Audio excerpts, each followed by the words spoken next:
ध्यान करा म्हटले, तर ध्यान केलं. केलं धर्मध्यान, अर्थध्यान. अर्थध्यान नाही करायचं. म्हणजे काय ते माहिती नाही. अर्थध्यान म्हणजे विकल्प, आकुलता, आकुलता, पीडा. मग ते केलं का तसं? मला दुखतंय केलं.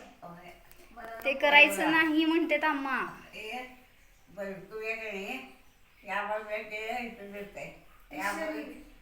शरीर काम करते, आत्मा नाही. म्हणून त्याचं ध्यान करायचं नाही. मला वेदना नाही, मला रोग नाही. मी सर्व फक्त स्वतःला जाणतो आणि त्या वेदना आहेत हे पण जाणतो, पण ते मला होत नाही असं जाणायचं.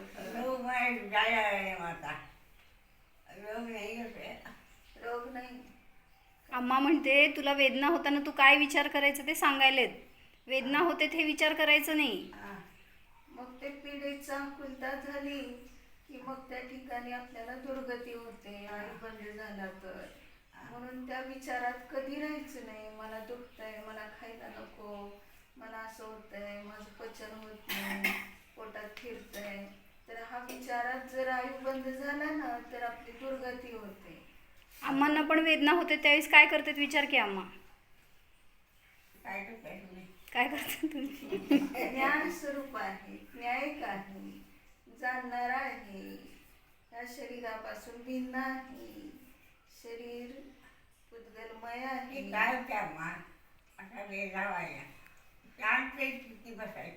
शांत किती बसायचं? शांत स्वरूप आहे आपलं, अनंत काळपर्यंत शांत बसायचं. अशांत झाल्यावर काय होतं ते सांग. वेदना कमी होतात का? दुःख होतं. आणि शांत राहिल्यावर दुःख होतं का? वेदना कशाने कमी होणार? अशांतीने. शांत राहिल्यावर, क्षमा मागितल्यावर, तिथल्या जीवाला क्षमा मागायची. क्षमा मागितली की मग काय होतं, आपल्या वेदना कमी होतात. आणि आपला स्वभावच आहे क्षमा मागणं. आणि आपला स्वभाव काय आहे? शांत राहणं. शांत राहिलो तर आपल्याला काही सुद्धा, आता मुलींना उपसर्ग किती होतात तरी सुद्धा ते शांत राहतात की नाही? ज्यांनी उपसर्ग केला त्यांचा द्वेष करतात का? त्यांच्याशी वैर करतात का? करत नाही. मग आपल्याला हे शरीरात आलेले जीव आहेत आणि ते काय करतात, आपल्याला सारखं त्रास देत आहेत. मग ते त्रास पाहून आपल्याला वाटतं की किती जीव त्रास देत आहे, किती वेदना आहे मला. तर ते आपलं स्वरूप नाहीये. मग त्यावेळेस मुनींना कोण ठेवली ह्याचं राग होतं का? कोणाबद्दल द्वेष झाला का? किती मुनींना त्रास देतात. त्यांचे उदय असतात आणि ते निमित्त भेटतं कोणतरी. मग काही मुनींच्या तर रोमारोमात खिळे ठोकतात. आहे का आपल्याला तेवढा त्रास? रोमारोमात खिळे ठोकल्यावर कसं होईल? ते वैक्रिक शरीरवाले देव येतात, वैर असतं पूर्वीचं, आणि ते काय करतात, खिळे ठोकून त्यांना किती पीडा देता येईल तेवढं देतात. त्यात ते स्वभावात राहतात ते मुनी, आणि स्वभावात राहून केवळ ज्ञानाला प्राप्त होतात. ते शरीराची वेदना सुद्धा त्यांना किंचित मात्रही त्रास देत नाही. म्हणजे इतकं आपण न्यायिक राहिलो तर काय होईल? शांतीला प्राप्त होईल. म्हणून सतत आपण शांत स्वरूपाला जाणत राहायचंय. काही जणांना तर मधमाशा होऊन चावतात, काही जणांना भुंगे, सगळे भुंगे आहेत ते सगळं शरीरातलं खाऊन घेतात. ती गोष्ट सांगा की भुंग्यांची. भुंग्यांची गोष्ट सांगते. एक मुनी जंगलात ध्यान करत असतात आणि त्यावेळेस त्या ठिकाणी काय होतं, एक विद्याधर जोडपं येतं आणि त्यांना ते वनात, जंगलामध्ये जी काही औषधी वनस्पती असते त्याचा सुगंध येतो. त्यांना सुगंध आल्यामुळे अजून ते जरा वनात शिरण्याचा, प्रवेश करण्याचा प्रयत्न करतात. तेवढ्यात दुर्गंधाची एक लहर येते आणि ते पाहून मुनी असतात तिथं, ते खूप तपश्चरण करतात. अंगावर किती घाम आला, त्याच्यावर किती धूळ बसली, त्याचा विचार सुद्धा करत नाहीत. ते आपलं ध्यानच सोडत नाही. धर्मध्यानात एवढे राहतात ते. मुनींना स्नान व्रत असतं ना. मुनींना त्यांना स्नान करायचं नसतं. ते काय इतके आणि परत घाम आला तरी पुसायचं नाही, कारण का तर शरीरावरचं ममत्व सुटले, आता ध्यानातच आहेत ते. आणि मग त्यावेळेस ती सगळी जंगलातली धूळ वगैरे त्याच्यावर बसून ते वास यायला लागला. आणि त्या जोडप्यातलं पत्नी जी असते ती थोडा वेळ म्हणजे एक क्षणभर काय करते, किळस करते त्या दुर्गंधाची. आणि नंतर तिला पश्चाताप होऊन लगेच ती आपल्या पतीला म्हणते की त्या मुनींचा अंग स्वच्छ करा, त्याच्यावर तेल वगैरे सुगंधी तेल लावा, लेप लावा, असं ती सांगते. त्याप्रमाणे केलं त्या विद्याधराने. केल्यानंतर आता ते काय तिथं थांबणार आहेत का जंगलात, पुढं काय होणार याचा कोणाला विचार आहे. गेले ते दोघे. आणि इकडं त्या सुगंधाला भुंगे आले. मग ते लेप खाल्लं. लेप खाऊन नंतर आता ते सगळं शरीरातलं मांस वगैरे खाऊ लागले. आणि तरी सुद्धा मुनी आपल्या स्वभावात राहिले. 15 दिवसानंतर मग त्या जोडप्यांना वाटलं परत एकदा आपण मुनींचं दर्शन करायला जावं, म्हणून ते परत दोघे तिथं आलेले असतात. त्या जागी बघितलं तर मुनी दिसले नाही त्यांना.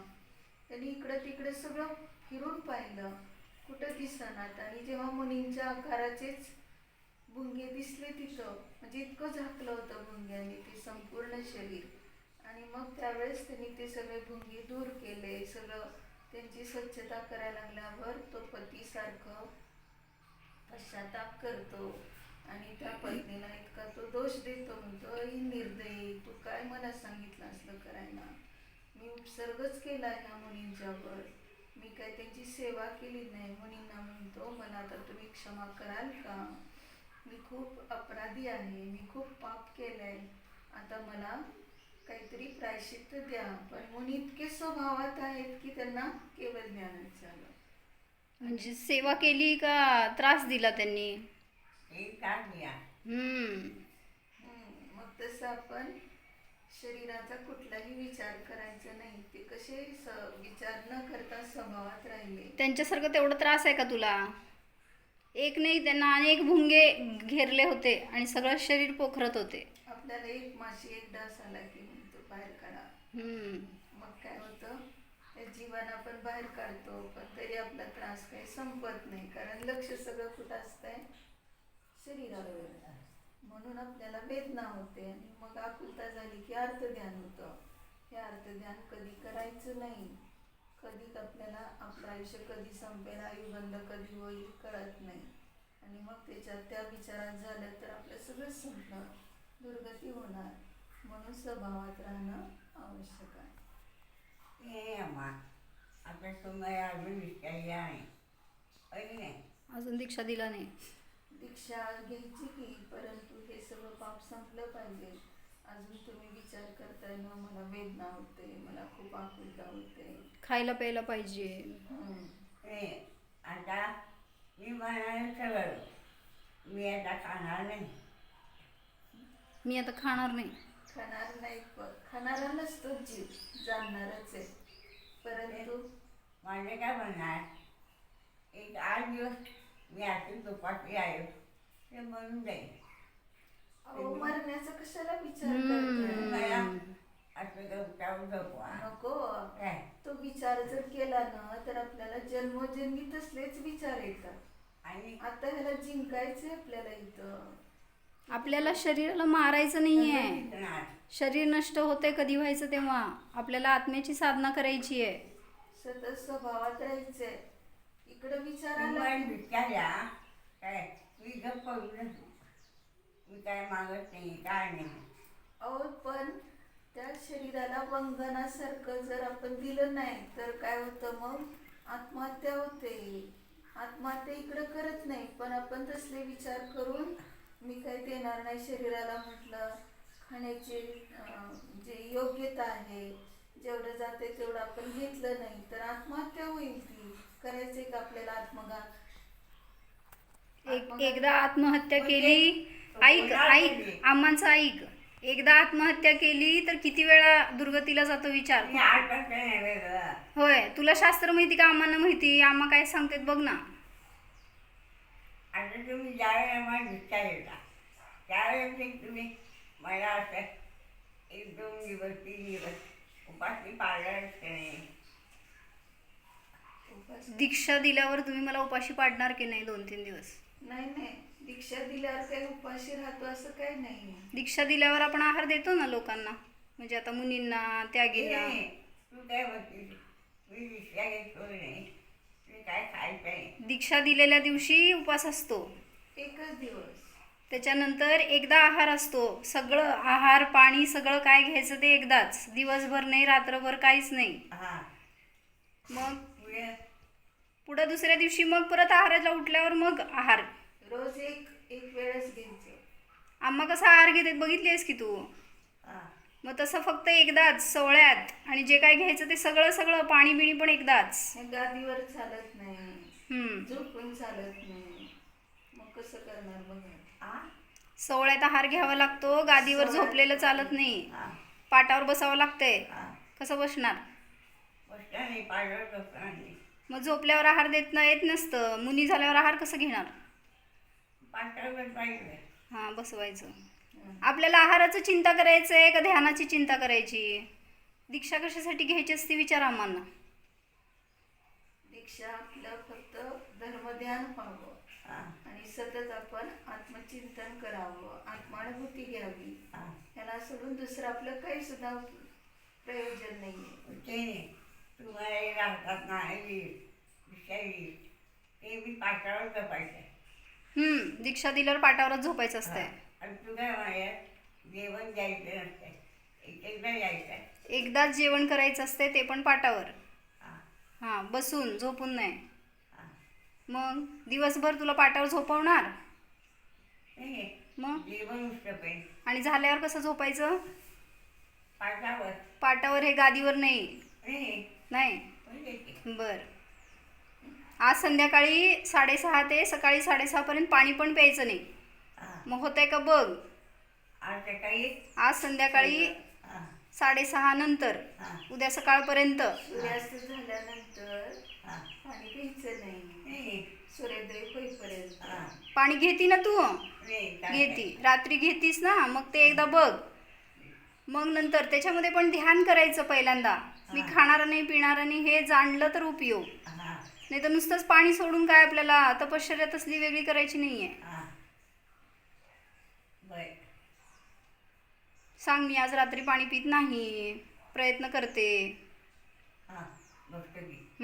हां. त्यांना पण उपदेश दे. क्षमा. यमा. क्षमा. किंवा इकडे पाणी प्यायचं नाही. 6:30च्या आधी हां. 6 पर्यंत हां. त्यांना उपदेश द्यायचा. बसा की खाली बसून दर्शन करून बोला की.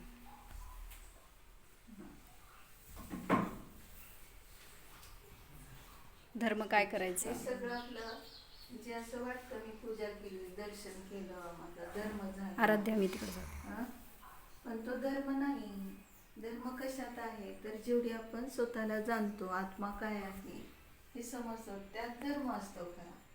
म्हणजे जेवढं आपण आत्मचिंतन करतो, मी कोण आहे याची ओळख करतो, तिथं धर्म होतो. बाकी ठिकाणी धर्म आपण करायला जातो, पण त्याला धर्माचा उपचार म्हणजे शुभभाव झाले, पण शुद्ध उपयोगात राहिला पाहिजे. आणि त्यासाठी आपल्याला स्वाध्याय करणं खूप आवश्यक आहे. स्वाध्याय केला तर सगळं फायदा होतो. आणि मग देवशास्त्र गुरु काय आहे ते कळतं, माझा आत्मा काय आहे कळतं. प्रत्येकाने आपापल्या आत्म्याचं कल्याण करणं आवश्यक असते. आत्मकल्याण हे प्रत्येकजण स्वतंत्रपणे करतो. असं म्हणणार की तुम्ही सेवा करताय, माझी अनुमती नाही, आता तुमचं पुण्य मला पण येईल, तर असं दुसऱ्याचं पुण्य आपल्याला येत नसतं. तर ज्याने भाव केले त्यालाच होणार आहे ते. म्हणून आपण स्वतःला जाणत राहायचं तर फायदा आहे. काय तू करते शिकते? 7वीला आहे, आता 8वीला जाणार. 8वीला जाणार की नाही? मग तिथं 7वी पर्यंत किती काय काय शिकलो की नाही आपण? मग ते लक्ष देऊन शिकलो, अभ्यास केला. मग तसं आपण आत्म्याचा देखील अभ्यास करायचा. त्यासाठी आपल्याला आचार्यांनी जे काही लिहून ठेवलेलं आहे ते वाचन केलं, अभ्यास केला त्याचा, तर त्याला म्हणायचं स्वाध्याय. आता स्वाध्याय केला तर फायदा होतो. काय आहे ते कळतं. जसं आपण 6वी ते 7वीत गेलो, 7वी ते वाटतं की नाही तसं या ठिकाणी सुद्धा आपल्याला अभ्यास केला तर आत्मा कळतो आणि आत्मा कळला तर शांती होते. नाहीतर बाहेर कशात पण आपण दहन किती आलं, खूप काही आपलं शरीरासाठी काय काय केलं, खाल्लं पिल्लं, कपडे घातले, दागिने घातले, पण ते काय किती आनंद त्याच्यामध्ये. ते आनंदाला कारण नाही. आनंदाला कारण तिचा आत्म्याचा अनुभव करणं, आत्मा जाणणं, त्यासाठी स्वाध्याय करायचं.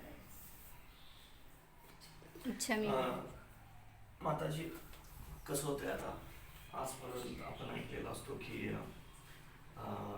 आपण कुणाचं सेवा केली किंवा काय तर आपल्याला ते पुण्य मिळते किंवा असं होतं, पण माणूस एका भावनेने करतो आणि काही असे असतात की जे निरपेक्ष भावनेने करतात, त्यांना ते विचार करत नाहीत की बाबा मी आज हे कर्म करायला लागलोय ह्याचं मला फळ मिळावंच अशी भावना नसते, पण वाटतं की दुसऱ्यांची सेवा करावं, दुसऱ्यांना मदत करावी, पण ती निरपेक्ष भावनेनं करावी. म्हणजे आपल्याला मिळेल नाही मिळेल याची आशा न ठेवता आपण ज्याला केलं तर आपल्याला त्याचं चांगलं म्हणजे फळ मिळावंच असं काय आपण अपेक्षा न ठेवता जर केलं फळाची तर अपेक्षा ते का करायची नाही.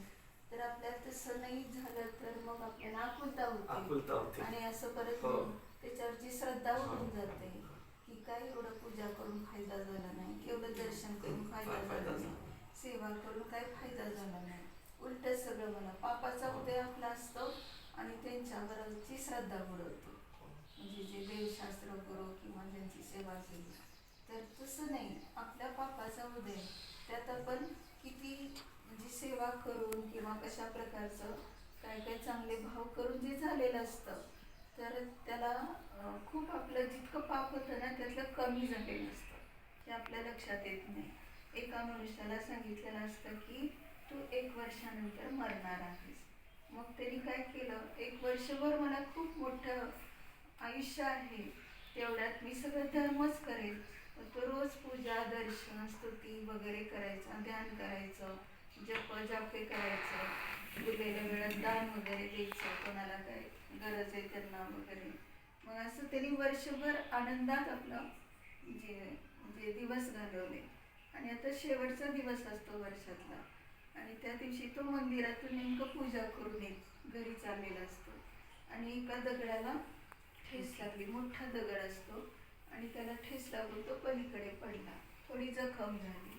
मग त्याने असा विचार केला नाही की एवढं पूजा करून सुद्धा मला असं का त्रास व्हावा, मी का पडलो. ते फळाची इच्छा करत नाही म्हणून त्या ठिकाणी काहीच विचार केला नाही त्यांनी. फक्त विचार आला की एवढा मोठा दगड आणि मला जसं ठेस लागून मी पडलो तसं कोणीतरी येऊन पडू नये म्हणून तो दगड तो उचलून पलीकडे ठेवण्यासाठी त्यांनी दगड उचलला की त्याच्या खाली मोठा साप असतो आणि तो सर्पदंश पाहून तो मरणार असतो.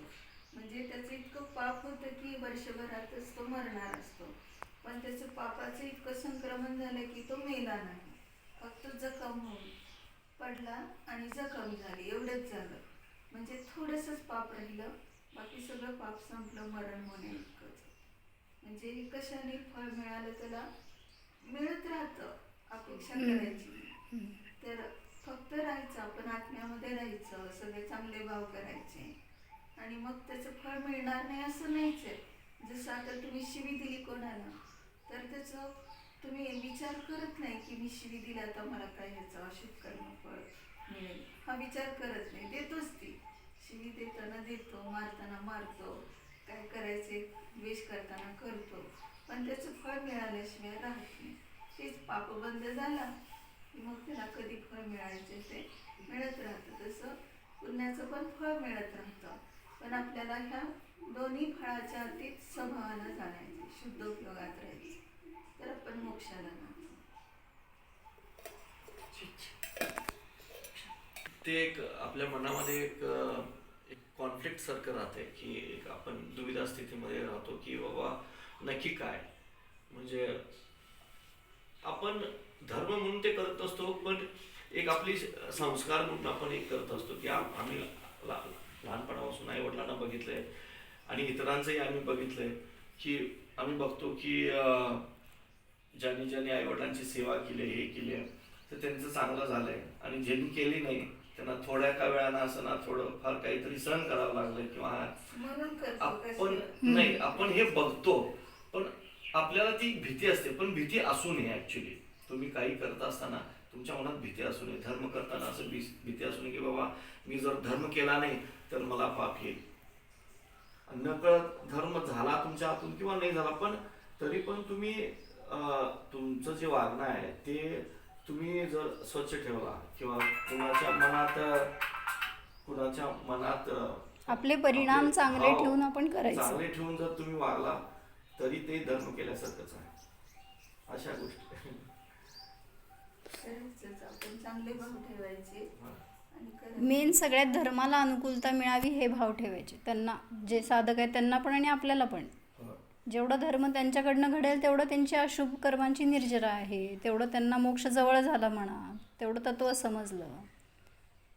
बाकीच्या गोष्टीची अनुकूलता देईल सगळेजण, खायचं प्यायचं राहायचं सेवा करायचं, पण मेन हे धर्म मिळावं हा भाव ठेवा.